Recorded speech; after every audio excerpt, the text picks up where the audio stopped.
Unaware, my husband didn't know I just inherited $10 billion. He kicked me out while pregnant with our 3 kids into the street, but he forgot whose name was actually on the deed. He didn't just throw her out, he humiliated her while he did it. It happened at night, while she was pregnant, with one child clinging to her leg and the other 2 crying behind her, right on the front porch of the house she believed was her home. Daniel Carter stood in the doorway, his face cold, his voice sharp with impatience. His mother stood beside him, arms crossed. Another woman stood just behind his shoulder, watching quietly. And in front of them all, he pointed toward the street and said, "You don't own anything here. You never did. Take your kids and go."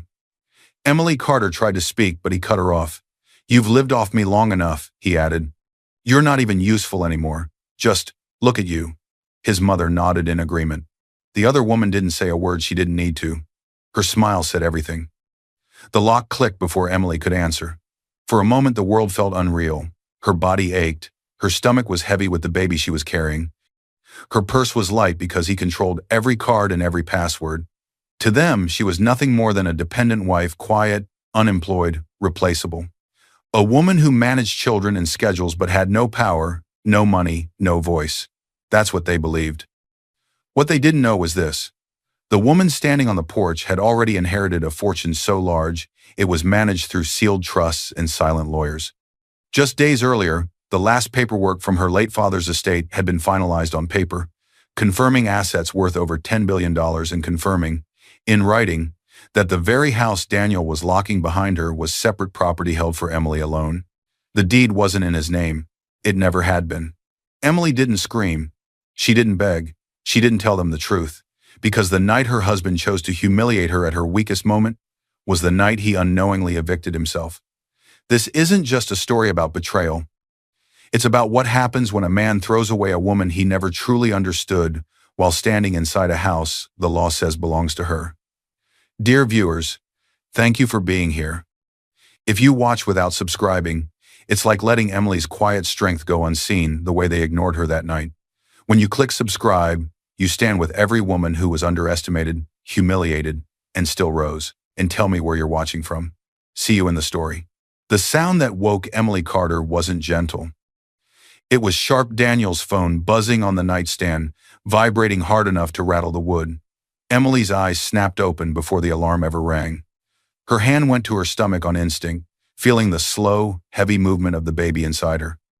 She was 32, heavily pregnant, and already calculating the day ahead before her feet touched the floor. Daniel Carter, her husband of 9 years, reached for the phone without looking at her. He was 36, well-dressed even at home, always halfway somewhere else. He frowned at the screen and muttered, "I'm late," as if the house itself had failed him. Emily sat up carefully. "Your meeting was moved to 10, she said softly. "I updated your calendar last night after your assistant called." Daniel paused, irritated. "You're wrong," he said, not looking back. "You always think you know my schedule better than I do." Emily didn't argue. She rarely did anymore. Once before the kids, she'd been the one chasing deadlines. She'd started law school, even made it halfway through before dropping out when her mother got sick and then when the first baby came. The plan had always been that she'd go back. Life had other ideas. She swung her legs over the bed and stood slowly, steadying herself against the dresser. The children would be up soon. Breakfast needed to be ready. Medication times were written in blue marker on the fridge. Permission slips were already signed. The house ran on Emily's quiet systems, color-coded charts, timers, lists taped inside cabinet doors. She kept everything smooth so no one else had to think. The children, 3 of them, all under 8, ate breakfast at the table while Emily moved between them, tying shoes, brushing hair, wiping faces. They leaned into her without asking. She knew every small sound that meant hunger, fear, or a coming meltdown. Daniel walked past them, adjusting his cufflinks. "You're spoiling them," he said flatly. "They need to toughen up." "They're children," Emily replied, still calm. Daniel snorted. "That's your excuse for everything." It wasn't the first time he spoke that way. Lately his words landed like small cuts, never enough to draw blood, always enough to sting.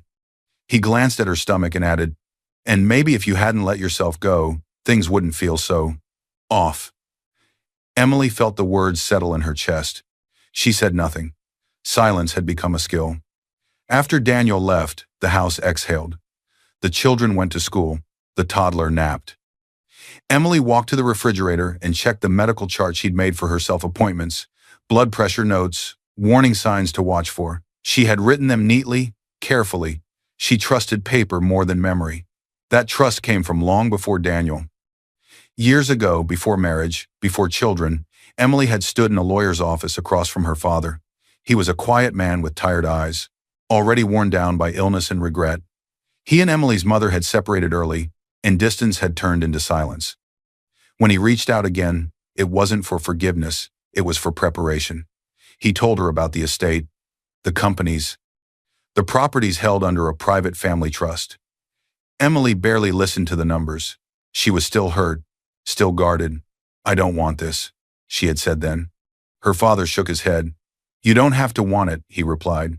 "You just have to protect yourself." He slid documents across the table. Deeds, trust agreements, contingency clauses. One of them was a short prenuptial addendum, already drafted for any future spouse, stating that property bought with trust funds, including any primary residence, would remain Emily's separate property. Emily signed where she was told, her hands steady but her heart far away. Years later, when she and Daniel got serious, her father's lawyers had him sign that same addendum as part of their prenup package. He joked about all the legal nonsense and signed without really reading it, more eager to set a wedding date than to study clauses. "Never announce strength," her father said quietly.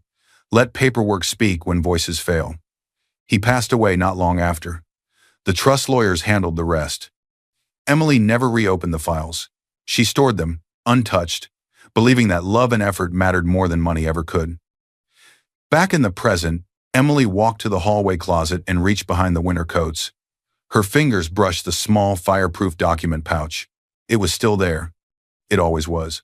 Inside lay the trust papers, the old prenup her father had insisted on, and the title documents to their house put in her name when they bought it, because the down payment had come from a gift from her father's estate. Daniel had joked at the time that it was just a formality. "On paper it's yours, but we know who really pays the bills," he'd said, half laughing. She'd smiled, not correcting him. She didn't open the pouch now. She never did. Daniel once laughed when he saw her put it away. "You and your little papers," he said, "like they matter." At the time, Emily had smiled. By late afternoon, the house was quiet again. The children napped. Emily folded laundry slowly, her back aching. She paused when she heard Daniel's car return earlier than usual. His steps were heavy, impatient. "You forgot to tell me about a call," he snapped as he entered. "My manager said you showed up at the office last week. That's embarrassing." "I brought your documents," Emily said. "You asked me to. I didn't ask you to hover." Daniel cut in. "You need to remember your place." The word place stayed with her long after he walked away. That evening, as Emily sorted the mail, she noticed an envelope unlike the others. Thick, official. Her name printed cleanly on the front. The return address was the law firm that had handled her father's estate. A single line was stamped across the top. "Estate finalization confirmed." Her breath caught. The house felt suddenly too quiet. Emily sat down slowly, the envelope resting unopened in her hands. She didn't tear it. She didn't react. She simply stared at it, listening to the faint sound of Daniel talking on the phone in the other room, his voice low, unfamiliar, almost pleased. Emily placed the envelope carefully into her bag, next to her wallet. She didn't know yet who else would soon step into her life, but something had already begun to shift. Emily Carter's heart was already racing before she stepped through the glass doors of Daniel's office building. Not from fear, she wasn't the kind of woman who startled easily, but from instinct. The kind that tightened the chest before the mind could explain why. She held a thin folder against her side. Contracts Daniel had rushed out of the house without. He'd snapped at her that morning, blaming her for his mistake. "Just bring them. Don't make this harder than it has to be," he'd said, like asking his heavily pregnant wife to cross town in traffic was an inconvenience for him. The office floor was busy. Phones rang. People moved with purpose. Emily checked in with reception like she'd been asked. They waved her through without offering to call Daniel first, which struck her as odd. This used to be the kind of place where everyone knew she was Daniel's wife. Now a few coworkers glanced up and then quickly looked away. She told herself it meant nothing. Then she saw Daniel's office. The door was open, and someone else was already inside. Vanessa Reed sat at Daniel's desk as if it belonged to her, not perched on the edge, not waiting politely. She sat fully in his chair, one leg crossed over the other, heels resting against the wood as though she'd been there 1,000 times. Her dress was fitted, professional enough for HR, personal enough to feel wrong. Her posture wasn't that of an assistant, it was that of an equal. Emily stopped walking. Vanessa looked up slowly. Their eyes met, and instead of surprise, there was recognition, calculation. A smile curved her lips, slow and deliberate. "Oh," Vanessa said lightly, standing at her own pace. "You must be the wife." The word wife landed like a label, not a title. Emily's mouth went dry. "I'm Emily," she said, steady, despite the weight pressing against her chest. "Daniel asked me to bring these." She held out the folder. Daniel stepped forward, barely glancing at her. He took the documents without thanks. "You could have left them at reception," he said. No need to interrupt. Vanessa's smile widened just a little. Emily waited for Daniel to say her name, to introduce her properly, to shift the moment back to something familiar. He didn't. He stood beside Vanessa instead, close enough that their arms brushed. The office seemed to slow around them. A few co-workers watched from behind their screens, curiosity thinly disguised as work. Vanessa reached out and touched Daniel's arm casually, her fingers lingering too long. Daniel didn't pull away. Emily noticed the small plastic card hanging from Vanessa's lanyard, a key card, the same color as Daniel's. Not the lighter color worn by junior staff. Her stomach tightened. "I didn't realize you had help," Emily said carefully. Vanessa laughed softly. "Oh, I do more than help." She tilted her head toward Daniel. "We're a team." Daniel nodded once. Vanessa's been invaluable. She understands the business. The business. As if Emily hadn't spent years managing his schedule, his contacts, his deadlines from home. As if the unpaid work didn't count because it wasn't logged in his company system. Emily glanced around. No one met her eyes. She felt it then, the shift. Not sudden, not loud. Just the quiet realization that she was no longer the center of Daniel's world. She was an inconvenience, an afterthought he hadn't bothered to hide. "I'll go," Emily said. Daniel didn't stop her. As she turned, Vanessa's voice followed her, low enough to feel private, loud enough to cut. "Must be hard," she said, being replaced without noticing. Emily kept walking. Each step felt heavier than the last. She passed desks where people whispered behind their screens. She reached the elevator and waited, her reflection staring back at her from the metal doors, pregnant, pale, eyes too sharp for someone who'd just been dismissed. The doors closed. The ride down was silent. At home, Emily sat at the kitchen table long after the children had gone outside to play. She replayed the scene again and again, the way Vanessa sat, the way Daniel stood, the way no one spoke up. She thought of the envelope still unopened in her bag. She didn't reach for it. That night, Daniel came home late. He barely looked at her as he dropped his keys on the counter. "You embarrassed me today," he said flatly. "Showing up like that. You don't belong at the office anymore." Emily swallowed. "I brought what you asked for." "That's not the point," he snapped. "You don't belong in my world anymore." The words were calm, measured, more dangerous than shouting. Emily nodded slowly, absorbing them. As she turned off the lights and walked toward the bedroom, she heard Daniel's phone buzz. He smiled at the screen in a way she hadn't seen in months. From the hallway, unseen, Emily heard Vanessa's voice through the speaker, laughing softly, confident. "She won't last," Vanessa whispered. Emily stopped walking. She placed one hand on her stomach, the other against the wall to steady herself. Her reflection stared back at her from the darkened mirror, silent, observant, unchanged on the surface. Something inside her shifted again. And this time, it didn't feel like loss. It felt like preparation. The front door slammed so hard the picture frames rattled on the wall. Emily froze in the kitchen, one hand gripping the edge of the counter, the other resting protectively on her stomach. The children went silent in the living room, their laughter cutting off mid-sound. Before Emily could move, the sharp click of heels echoed down the hallway. Margaret Carter had arrived. Margaret was Daniel's mother, a woman in her early 60s, with a stiff posture and eyes that missed nothing. She didn't knock. She never did. She treated the house the way she treated Emily, as something temporary, something she had permission to rearrange. Behind her, Daniel followed, his expression tight, and behind him, quiet, deliberate, was Vanessa. Vanessa didn't say a word. She didn't need to. She walked in like a guest who expected to stay. Margaret scanned the room slowly, her gaze dragging over the furniture, the children's backpacks by the door, the faint smell of lunch still in the air, her mouth twisted with disapproval. "This place feels chaotic," Margaret said. "No structure," Emily swallowed. "The kids just got home from school." "That's no excuse," Margaret replied sharply. "Children should be seen, not heard." One of the children shifted closer to Emily, sensing the tension. Emily placed a hand on the child's shoulder, grounding herself. Margaret's eyes flicked to Emily's stomach. "And you," she added, lowering her voice in a way that felt more cruel than shouting. "You've put on far too much weight. It's not healthy. Daniel needs a woman who represents him properly." Emily's face burned. "I'm pregnant." Margaret waved a dismissive hand. "Women work through worse. In my day, we didn't make excuses." Vanessa had already taken a seat on the couch. She crossed her legs, posture relaxed, eyes moving slowly around the room like she was memorizing it. Her purse rested beside her, as if she might leave or might not. Margaret walked closer, her voice tightening. "You know, Daniel's success didn't come from this," she said, gesturing around the house. "It came from ambition, from discipline."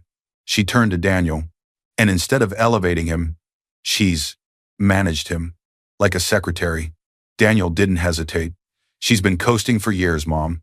The words struck harder than any insult Margaret could have delivered. Emily stared at him. "Coasting?" she repeated quietly. "I raised your children. I stepped back from my career. I managed everything so you could—" "Exactly," Daniel cut in. "You managed. You didn't contribute." The room felt smaller. The walls seemed to press inward. Margaret moved through the living room, picking things up, inspecting them, setting them down in new places. She paused at the shelf where family photos were displayed, birthday smiles, school milestones, quiet moments captured in frames. Without comment, she lifted one photo, then another.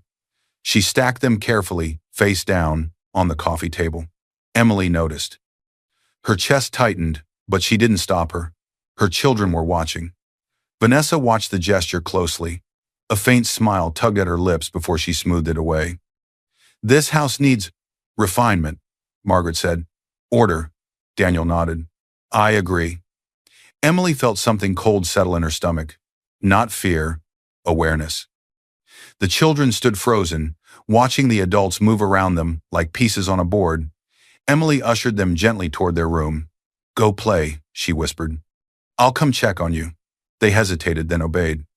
When the door closed behind them, Margaret's tone shifted. Lower, sharper. "You've made yourself invisible," she told Emily. "That's what happens when you forget your place." Emily's voice barely rose above a whisper. "This is my home," Margaret laughed softly. "Is it?" Vanessa finally spoke, her tone light. "Change is uncomfortable," she said. "But sometimes necessary." Emily turned to Daniel. He wouldn't meet her eyes. The silence stretched. Margaret gathered her coat. "Think about what's best for Daniel," she said as she moved toward the door. "For the family." Vanessa stood as well, adjusting her purse, giving Emily a look that felt like a warning. Daniel remained behind. When the door closed, the house felt hollow. Daniel exhaled slowly, rubbing his temples. "We need to talk tonight," he said. Emily looked up at him. "When the kids are asleep." The words weren't a request. As Daniel walked away, Emily's gaze drifted back to the coffee table, to the stack of photographs, faces hidden, moments erased. She felt the weight of the unborn child shift inside her. And for the first time, she wondered what Daniel planned to take next. The announcement came without warning. It was already dark outside, the hallway lit by warm lamps. When Emily was halfway down the hallway, one hand pressed to her lower back, the other holding her youngest child's small fingers, and Daniel's voice cut through the house, cold, loud, final. "This ends tonight." She stopped. The children froze too, sensing the shift before they understood the words. Emily turned slowly. Daniel stood in the living room with Margaret beside him, her arms crossed in satisfaction. Vanessa stood near the doorway, perfectly still, her lips curved in a smile she didn't try to hide. Emily's heart began to pound. What ends? She asked, though something inside her already knew. Daniel didn't soften his tone. This arrangement, he said. You living here. It's not healthy. Not for me. Not for everyone. Emily's stomach tightened. One child pressed closer to her leg. Another whispered, Mom? Margaret nodded as if approving a business decision. It's for the best, she said. Dragging this out would only make things worse. Vanessa's eyes flicked briefly to the children, then back to Emily. She said nothing. She didn't need to. Emily swallowed. Daniel, I'm pregnant, she said quietly. The kids. I've thought about that, Daniel interrupted, and I've made arrangements. The word arrangements echoed in her ears. Two men stepped into view from the front door. They wore dark jackets with a discreet security company logo on the chest. Not police. Not movers. Private security, the same firm Daniel's company used for events. Emily's breath caught. Why are they here? Daniel's jaw tightened. To make sure this goes smoothly. Nobody wants a scene. Vanessa shifted slightly, as if enjoying the moment. Margaret leaned closer to Daniel, her voice low but sharp. Don't let her guilt you. You've made your decision. Emily felt dizzy. Guilt? She repeated. I'm your wife. Daniel looked at her then. Truly looked, and there was nothing familiar in his eyes. You're someone who's been holding me back, he said. You have no claim here. This isn't your house. I pay for everything. The words hit like a physical blow. Emily stared at him. That's not true, Daniel scoffed. You don't own anything. You've never contributed financially. Everything here exists because of me. Vanessa let out a soft laugh, barely audible. Margaret smiled. One of the security men stepped forward, careful but firm. Ma'am, Mr. Carter has asked that you leave tonight. We're just here to supervise while you pack some essentials. Emily's ears rang. The room seemed to tilt. She looked at the children. Their faces were pale, confused, frightened. One of them began to cry. Please, Emily said, her voice shaking for the first time. They're children. Let them sleep here tonight. I can go stay with a friend. Come back tomorrow for their things. Daniel shook his head. You're making this harder than it needs to be. If you won't leave, I'll have to call the police and tell them you're unstable. Is that what you want the kids to see? Margaret added. Dragging them into your drama is cruel. Cruel. The words settled deep inside Emily's chest. The security men waited, professional, distant. One of them held the door open. They weren't dragging her out, they didn't have that legal right, but they were there to make it clear she had no power here tonight. Emily bent slowly, pain shooting through her back, and lifted a bag she'd packed earlier for the hospital just in case. The irony wasn't lost on her. As she reached for her purse, Daniel stepped back, increasing the distance between them. Vanessa moved closer to him, her hand resting lightly on his arm. Emily noticed. She tried to call a ride, her fingers trembling as she opened the app. The screen flashed, then stopped. Payment declined, her throat closed. Daniel watched without expression. I moved the money this afternoon, he said. You'll figure it out, you always do. The children clung to her now, crying openly. Emily wrapped her arms around them, fighting to stay upright. The security men walked with them toward the door. Not roughly, not kindly, just efficiently, making sure she kept moving. At the threshold, Emily paused. She turned back once, taking in the living room, the couch where her children learned to read, the shelf now empty of photos, the place she had kept running quietly for years. Daniel stood tall, Vanessa beside him, Margaret just behind, a united front. Take whatever you can carry, Daniel said. The rest, we'll figure out with the lawyers. The door closed with a final heavy click. The lock slid into place. Emily stood on the porch, the night air cold against her skin. The children huddled close. Her body ached. Her heart felt hollow. She didn't cry. Across the street, a porch light flicked on. Their elderly neighbor, Mrs. Jenkins, stepped outside, robe pulled tight. Emily? She called softly. Are you all right? Emily swallowed. I need a phone, she said. Mrs. Jenkins hurried over, ushering them toward her warm, cluttered living room. She pressed a phone into Emily's hand without questions.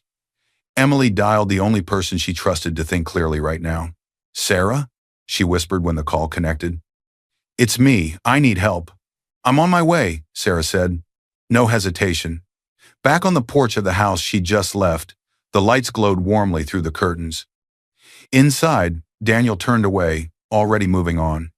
Outside, in a stranger's borrowed light, Emily took a slow breath. Somewhere deep in her bag, unopened, lay an envelope that knew the truth. And soon, so would everyone else. Emily's hands were still shaking when the door finally closed behind her. This time, it wasn't Daniel's door. It was Sarah Whitman's. Sarah, early 30s, sharp-eyed, calm, had been Emily's college roommate years ago. Back then, Emily had dreamed of finishing law school. Sarah actually had. Now she was a family lawyer with a small but respected practice in the city. When Emily had called from the neighbor's house, Sarah hadn't asked for details. She'd simply said, "Stay put, I'm coming," and arrived 20 minutes later with an empty SUV and 2 spare car seats in the back. Now, Sarah took one look at Emily standing in her hallway coat half off, children clinging to her legs, pregnancy obvious under her dress, and said nothing. She simply ushered them inside. The door locked. Only then did Emily's legs give out. Sarah guided her to the couch while the children curled up nearby, exhausted. A blanket appeared over their shoulders. Water was placed in Emily's hands. "You don't have to explain right now," Sarah said gently. "Just breathe." Emily nodded. She stared straight ahead, her mind replaying the sound of the lock sliding into place behind her. The way Daniel hadn't looked back. The way Vanessa had smiled. The threat of the police. Hours passed quietly. The children fell asleep one by one. Sarah's spare bedroom filled with borrowed pillows and makeshift beds. The house settled. Only when the room was silent did Emily reach into her bag. Her fingers brushed the thick envelope she had ignored for days. Estate finalization confirmed. She stared at it for a long moment, then finally opened it. The papers inside were crisp, formal, precise. Her father's trust, fully executed. A cover letter from the firm explained in plain language what the legal jargon outlined. The last of the estate had cleared probate. Assets were now fully under the control of the trust set up in her name years earlier. The total value sat just over $10 billion on paper, a number so large it felt like fiction. Asset summaries followed. Companies, holdings, accounts. The numbers were so large they didn't feel real. But one section made her breath stop. Primary residential property, 14 Willow Lane legal title holder, Emily Carter character. Separate property acquired with trust funds, protected by prenuptial agreement, executed pre-marriage. The house, their house, not Daniel's. Never Daniel's. Emily lowered the papers into her lap. She didn't laugh, she didn't cry. Her face didn't change at all. Sarah watched her carefully. "Emily," she said slowly, "do you understand what this means?" Emily nodded once. "I do. You own that house," Sarah continued. "Legally, and the trust documents plus the prenup your father made you sign. That's very strong. Daniel throwing you out like that was an illegal self-help eviction at best." "Yes. And he doesn't know?" Sarah asked. Emily folded the papers neatly. "I told him years ago my father had some investments. He laughed it off, said he was the real provider. I stopped talking about it." Silence stretched between them. Finally, Emily spoke again. "I don't want him warned." Sarah raised an eyebrow. "We could call the police tonight, show them the deed, force him to let you back in, or get an emergency court order. You're pregnant. You have the kids." Emily shook her head. "He'd spin it. Say I'm unstable. Say I broke in. He's already telling people a story." Sarah hesitated. "You're not wrong. I want him comfortable," Emily said quietly. "I want him thinking he won. I want the record to be clear when we go to court." She met Sarah's eyes then. There was no panic there, only clarity. "I need proof," Emily said. "Everything. And I need him to think I have nothing." Sarah leaned back slowly, understanding dawning. "You want to document the affair? And the eviction?" Emily added. "And any money he moved, and every lie." Sarah nodded once. "Then we do this properly." The next morning, after making breakfast for the kids and setting them up with cartoons in the next room, Sarah made a call. By afternoon, a man arrived at the house. He was middle-aged, plainly dressed, and carried himself with professional calm. "This is Mark Reynolds," Sarah said, "private investigator, former financial crimes unit. He works with my firm on complicated cases." Mark shook Emily's hand respectfully. I'm sorry for what you're going through, Mrs. Carter. Emily didn't respond to the sympathy. I need facts, she said. Not comfort, Mark nodded. Then we'll start with timelines, he said. When things changed. What accounts you had access to before and after, any threats, any witnesses. He laid out his plan carefully, how he would pull public records on the house and any loans, monitor Daniel's visible financial activity, talk to willing co-workers, document the relationship with Vanessa, save social media posts before they could be deleted. Anything that could be obtained legally without tipping Daniel off. Some internal company records will have to wait until Sarah files, he added, but we can start building a file now. Emily listened closely. She asked precise questions. She took notes on a yellow legal pad Sarah had left on the table. Where will we stay? She asked softly when Mark finished. With me for a few days, Sarah said immediately. Then, once your trust lawyer wires initial funds to a new account he can't touch, we get you a rental close to the kids' school. I'll help file for temporary orders. Emily nodded. That evening, while the children played quietly in the next room, Emily watched the city lights flick on outside through the window. Somewhere not far away, Daniel was probably sitting comfortably on her couch, believing he had won. She didn't feel angry anymore. She felt focused. Mark left with a folder full of notes and a list of tasks. Sarah started drafting the first set of legal documents. In a few days, there would be pictures, emails, financial records. A complete story built on facts, not rumors. For now, Emily sat with the trust papers spread out before her. Her father's handwriting in the margins of an old memo stared back at her, a note he'd once scribbled during their first meeting. When people show you who they are, let the paperwork answer for you. Emily slid the documents into the fireproof pouch she'd carried for years. Daniel thought he had erased her. He had no idea he had just exposed himself. The first folder hit the table with a soft thud that felt louder than it was. Not because Emily was afraid, but because the sound felt like the start of something she couldn't undo. Mark Reynolds, the private investigator Sarah had hired, spread the papers out one by one across the dining table in Sarah's small but orderly dining room. His movements were careful, deliberate, like a surgeon laying out instruments before an operation. Sarah stood beside him, arms folded, her face tight with focus. Emily sat opposite them. One hand rested on her pregnant belly, the other lay flat on the table, steady now. Her children were in the next room, quiet, watching a cartoon with the volume low. Their muffled laughter felt far away. Mark cleared his throat. What I have so far is preliminary, he said, but it's documented, corroborated, and enough to guide what Sarah files next.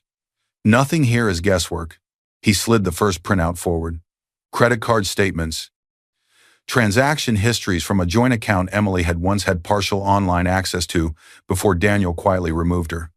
The trust's lawyers had helped her request copies through the bank. Regular hotel charges, Mark said, tapping highlighted lines. Weekdays. Lunchtime, same location.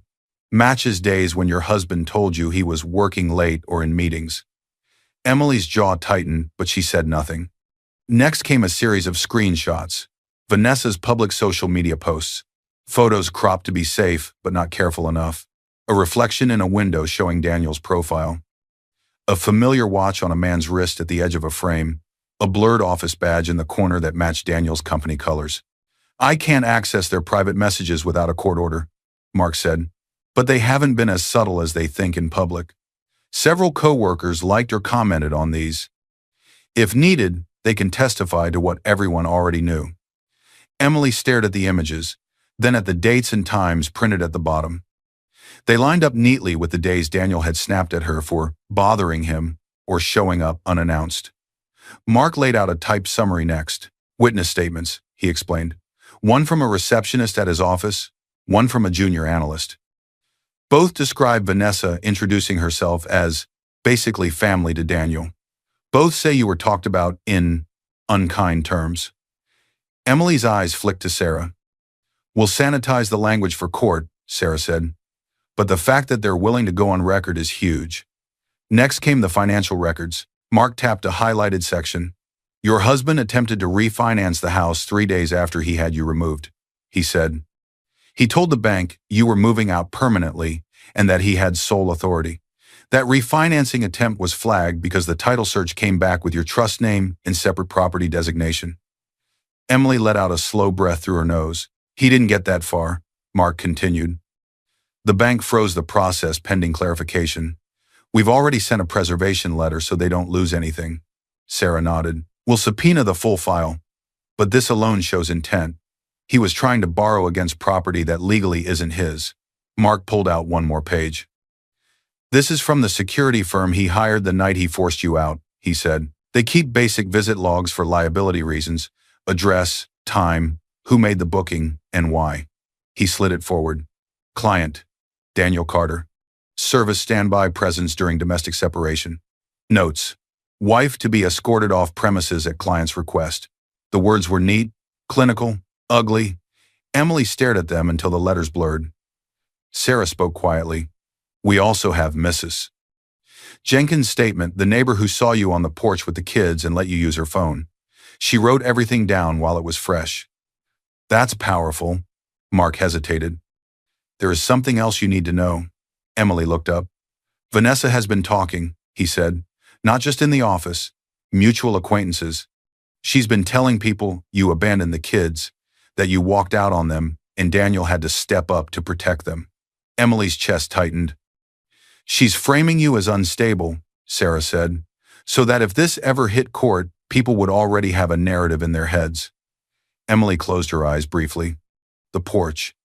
The crying children. Vanessa's small, satisfied smile. When she opened her eyes again, they were clear. Can you prove she said that? Emily asked Mark.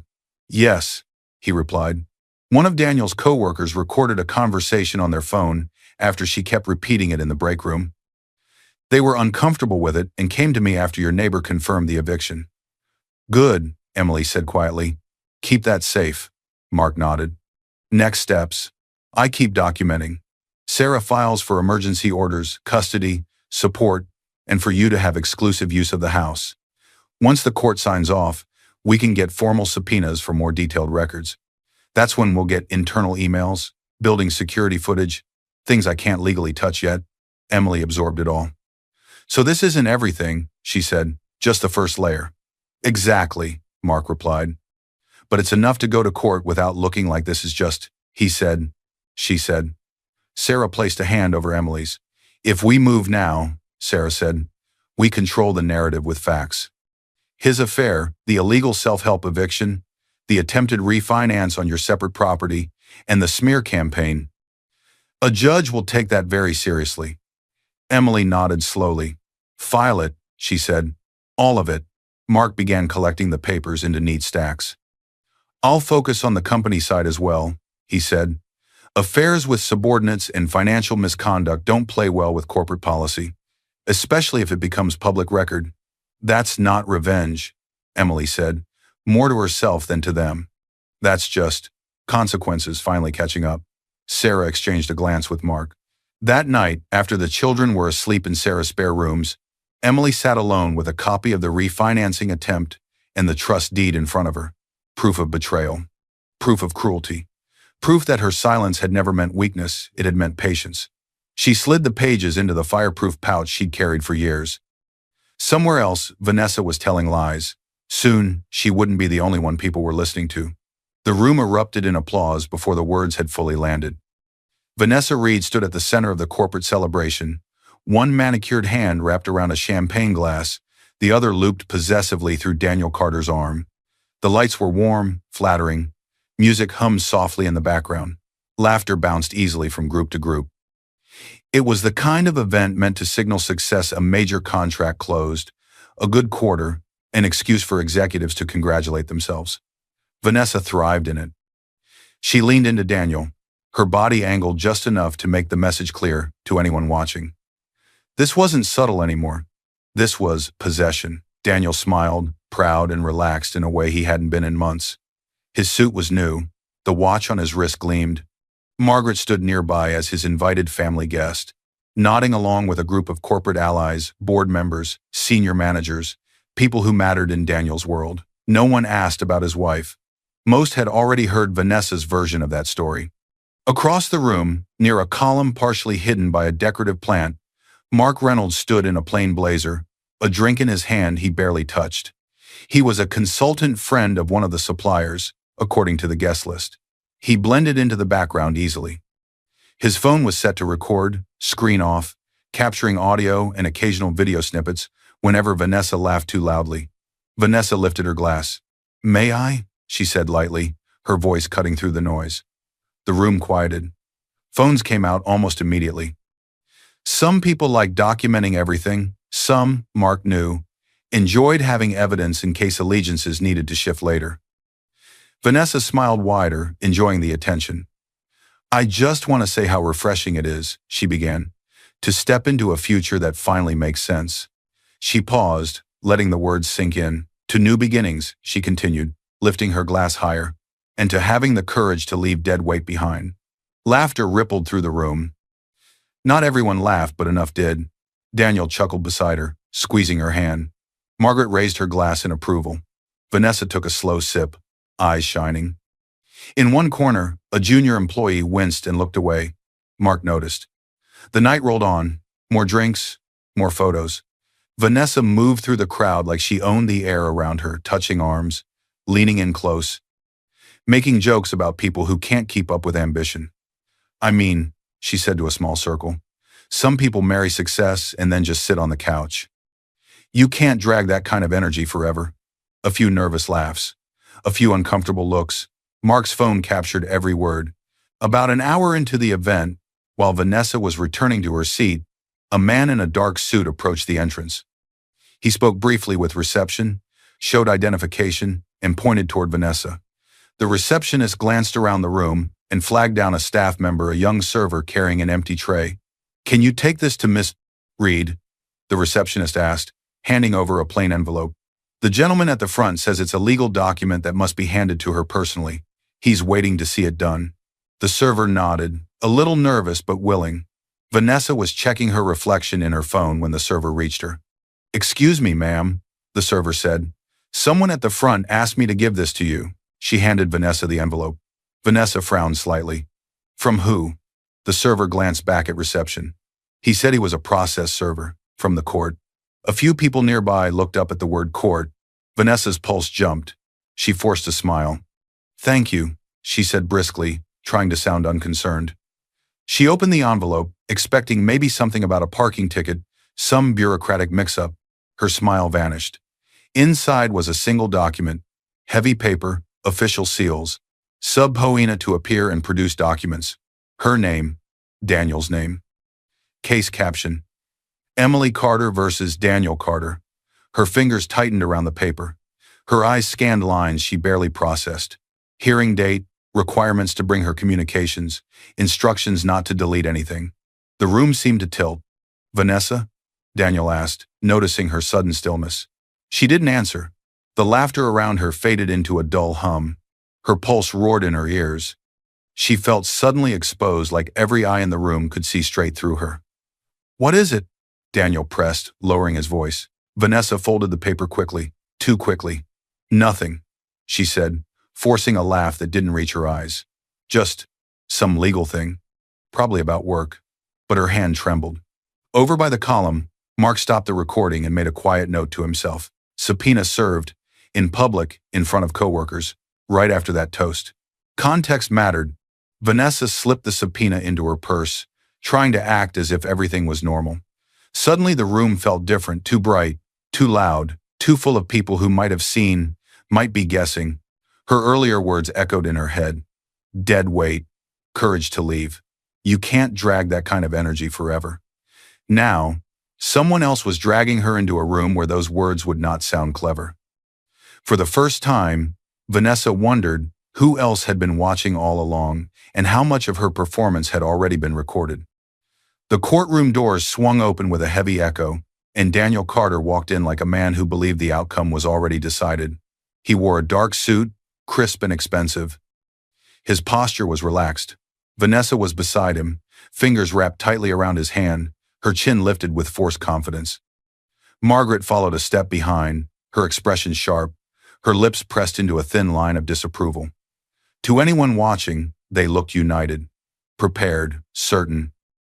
This wasn't the final divorce hearing, it was the first major one on Emily's emergency motion for temporary orders, custody, support, and exclusive use of the house. But for Daniel, this was the real battle.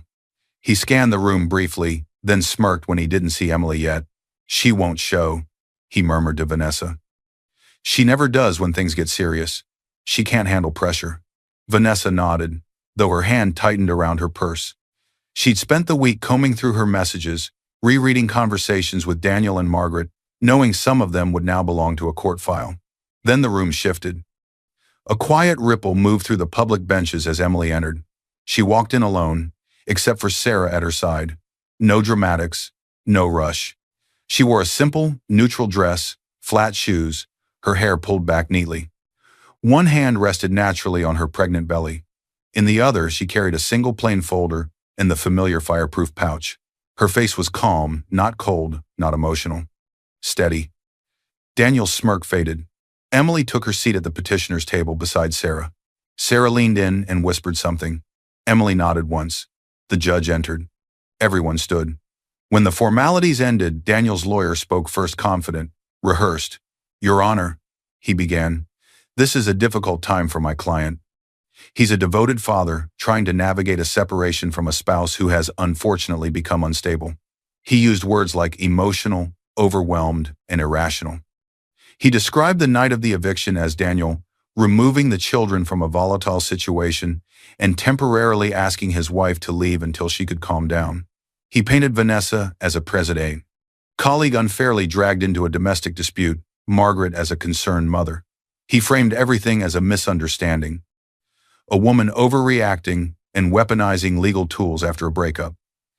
Emily sat still. She let every word land. Sarah took notes without interrupting. When he finished, the judge glanced at Sarah. "Miss Whitman?" the judge asked. Sarah stood.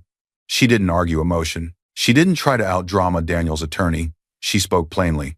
"Your Honor, my client would like to address the court briefly before we review the documents," she said. A murmur moved through the room. The judge considered Emily for a moment, then nodded. "Go ahead, Mrs. Carter. Keep it concise." Emily rose, her heart beat steadily. Her voice did not shake. "I was silent that night," she said, "because I had 3 terrified children and a body that is already under strain from pregnancy. My husband told me he would call the police and claim I was unstable if I didn't leave quietly. I chose not to traumatize my children further on the front lawn." Daniel exhaled loudly, scoffing. Emily continued. "I didn't argue when he insulted me. I didn't fight when he moved money and cut off my cards. I didn't respond when people I once considered acquaintances repeated lies that I abandoned my kids." She paused, letting the words settle. "I waited," she said, "because I knew I had something stronger than an argument. I had paperwork." She opened the folder and passed it to Sarah. Sarah stepped forward and handed the first document to the clerk. "The original property deed, Your Honor," Sarah said. "Sole ownership in my client's name, recorded at purchase. Down payment came from a pre-existing trust. We've included that documentation as well, along with the prenuptial addendum executed before this marriage began." The clerk passed the documents to the judge. Daniel leaned forward slightly, frowning. Emily spoke again, calmly. "The house my husband claimed I had no right to is separate property. It never belonged to him under the law." Sarah submitted the next documents. "Trust agreements," she said. "Dated and executed years prior. You'll see that the trust not Mr. Carter provided the funds for the home, and that any property purchased with those funds would remain Mrs. Carter's separate property." The judge read carefully, slowly. He turned a page, his eyebrows lifted slightly. "And finally," Sarah added, "evidence of attempted fraud." She handed over the refinancing paperwork from the bank, the notes indicating Daniel had claimed sole authority. The date just days after the night he ordered Emily out. The courtroom was quiet now. Even the shuffling of papers had stopped. Daniel's face drained of color. "That's not," he started. The judge raised a hand. "You'll speak through your attorney, Mr. Carter." He looked back at the documents. "Mr. Carter," the judge said, voice even but firm. "Based on what I'm seeing here, you never owned this property. You attempted to refinance a house legally titled as your wife's separate property under a trust and prenuptial agreement executed before your marriage. The words landed like a verdict already sealed. Vanessa's breath caught. Her hand slipped from Daniel's. Margaret stiffened. "That can't be right," she snapped. "My son." The judge gave her a look that made her fall silent. Sarah spoke again. "We've also submitted a sworn statement from Mrs. Jenkins, the neighbor who witnessed Mr. Carter ordering my client and 3 young children off the property late at night with private security present, as well as logs from the security firm describing the domestic separation and intent to escort the wife off the premises." The judge flipped through those pages next. "And," Sarah added, "a preliminary report from a licensed private investigator summarizing financial activity, including hotel charges with dates overlapping Mr. Carter's claimed work hours in a smear campaign in which a third party," her eyes flicked briefly to Vanessa, "began telling people my client had abandoned her children. We'll bring more detailed evidence at trial, but for today, we believe this meets the standard for temporary relief." The judge looked up. "Mr. Carter," he said, "do you dispute that you hired security to remove your pregnant wife and children from a home that she legally owns?" Daniel's lawyer started to speak. "Your Honor, the situation. It's a yes or no question," the judge said. Daniel swallowed. I asked them to be present," he said. "For safety." "Whose safety?" the judge asked. Silence. The judge set the papers down.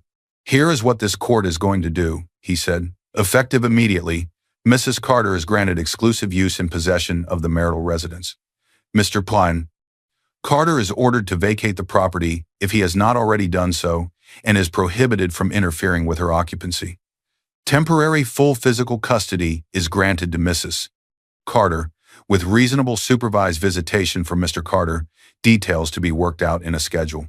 He paused.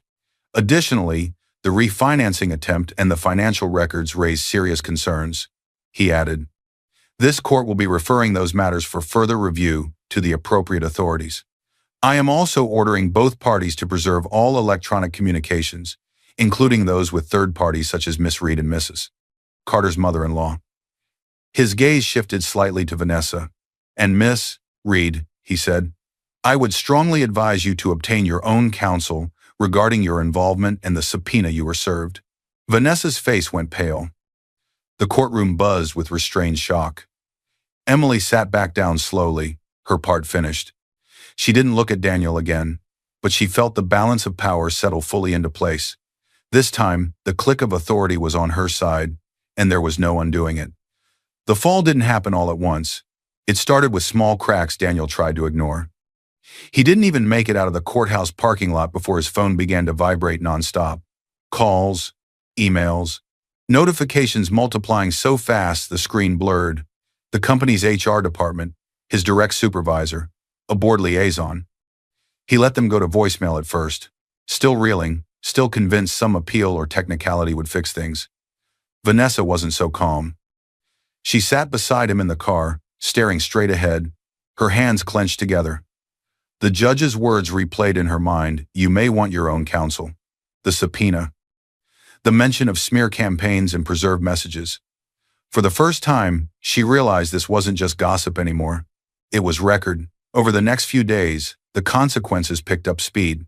An internal review was announced. Quietly at first, in a short email about compliance with company ethics policies. Then, less quietly, when Daniel's keycard stopped working one morning and security asked him to wait in the lobby while his supervisor sorted things out. By the end of that week, Daniel was placed on administrative leave. "Until we conclude our investigation," they said. The investigation now included his relationship with Vanessa, a direct report, potential misuse of company resources, reputational risk from a court case involving alleged financial misrepresentation. Vanessa was called into HR separately. She left that meeting pale, her usual bright confidence stripped away. Co-workers stopped gossiping with her at lunch. Some wouldn't meet her eyes. Screenshots of her dead-weight speech from the party had circulated. Mark's recordings had done their work. Daniel tried to call her that night. She didn't answer. 2 days later, she quietly filed an internal transfer request to a European branch office. The company approved it swiftly. It was easier to move a problem far away than to defend keeping her. Daniel's mother fell slower but harder. At first, Margaret dismissed the hearing as a misunderstanding blown out of proportion. But then people in her social circle started to pull back. She noticed lunches being rescheduled, messages left unread. Someone had leaked the portions of her text messages that had come up in discovery, the ones where she told Daniel to break Emily so she wouldn't fight back, the ones where she called Emily weak and dead weight, the ones where she agreed that the eviction should happen before she changes her mind. Margaret went to the grocery store one afternoon and felt eyes following her down the aisle. She heard the words, "That's her," whispered by the dairy case and pretended not to. Shame was a slower burn, but it burned deeply. One evening, a few weeks after the hearing, Margaret knocked on the door of 14 Willow Lane. Daniel was with her. They stood on the porch together, smaller than Emily remembered them. Daniel's shoulders slumped. His suit was wrinkled. There were dark shadows under his eyes. Emily hesitated, then opened the door halfway. Daniel dropped to his knees. The sound of his weight hitting the porch boards was sharp. The same boards she had stood on, shaking, with 3 children clinging to her in the cold. "I'm sorry," he said, his voice cracking. "Emily, I'm so sorry. I didn't know. I swear I didn't know the house was in your name like that. I thought I had time to fix everything." Emily looked down at him. She felt the memory of the night he'd stood in this same doorway, eyes hard, voice cold. Margaret's anger had cracked into panic.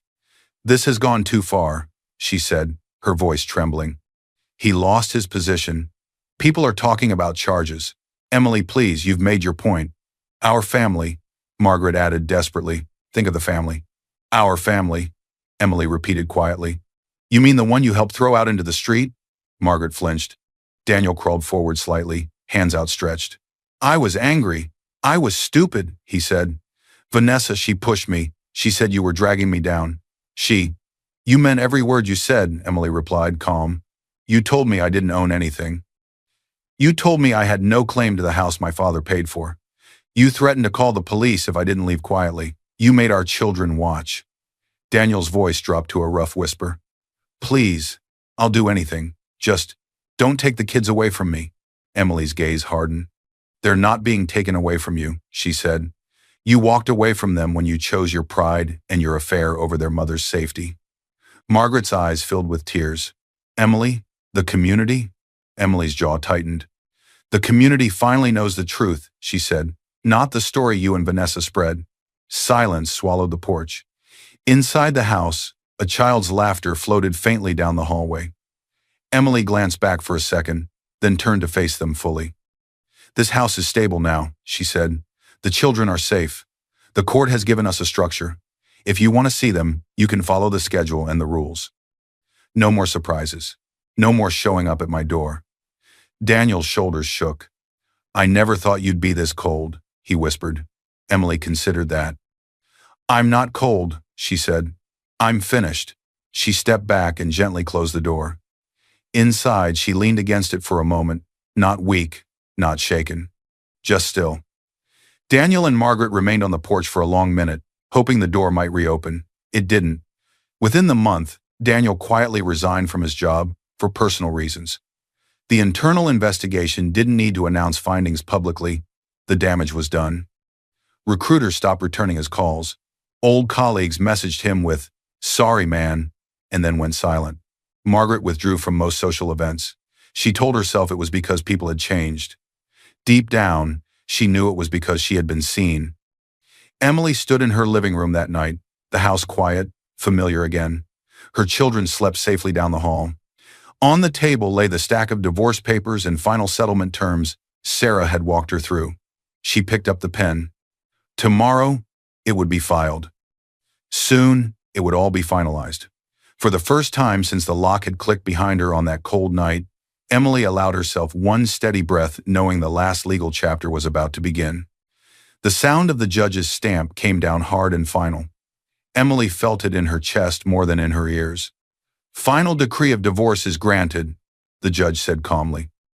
"Full physical and legal custody of the minor children is awarded to the mother, with visitation as previously ordered. Property division to follow the terms agreed and entered." This time, Daniel wasn't there. His attorney appeared by video, his camera off, his voice flat.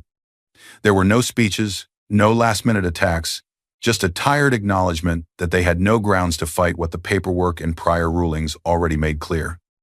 Emily sat still, hands folded, listening as if the words needed time to settle into her bones. This hearing had come months after the first one, months of supervised visits, financial disclosures, discovery, and negotiations. In the middle of all of it, Emily had given birth to a healthy baby, her fourth child between court deadlines and school pickups.